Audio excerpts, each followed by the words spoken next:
দুনিয়ার একটা মেয়ের ভয়ে পড়ে যদি বাপ মাকে আপন থেকে বাদ দিতে পারো, কত জীবনে নাফরমানি তুমি করলা, কত গুনার কাজ তুমি করলা।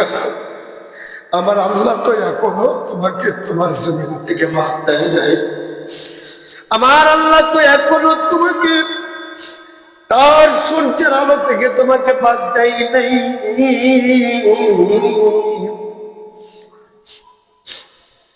আমার আল্লাহ তো তোমাকে এখনো তার জমিনে গড়া রিজিক থেকে শস্য থেকে বাদ দেয়নি। খাবার কি হবে?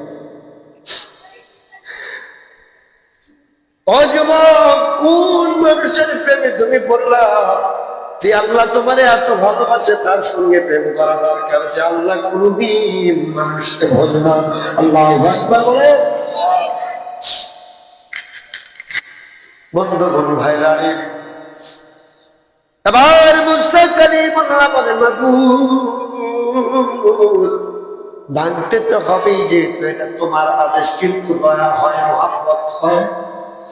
আল্লাহ বলে, মুসা রে, তোমার হাতে গড়া রোদে দেওয়া আর আগুনে পোড়া একটা মাটির বাসন পাখির ভাঙতে যদি এত কষ্ট হয়, এত দরদ হয়, দয়া হয়, তাহলে আমি আল্লাহ আপন হাতে বানাইয়া,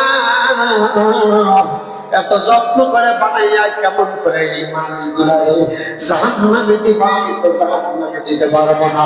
জোরে জোরে বলেন আল্লাহু আকবার। আরো জোরে মারহাবা বলেন। আপন হাতে বান্দা তুমি আল্লাহ বানাইয়া কেমনি দিবা জাহান্নামে ফেলিয়া? একটু বলেন না, কেমনি দিবা?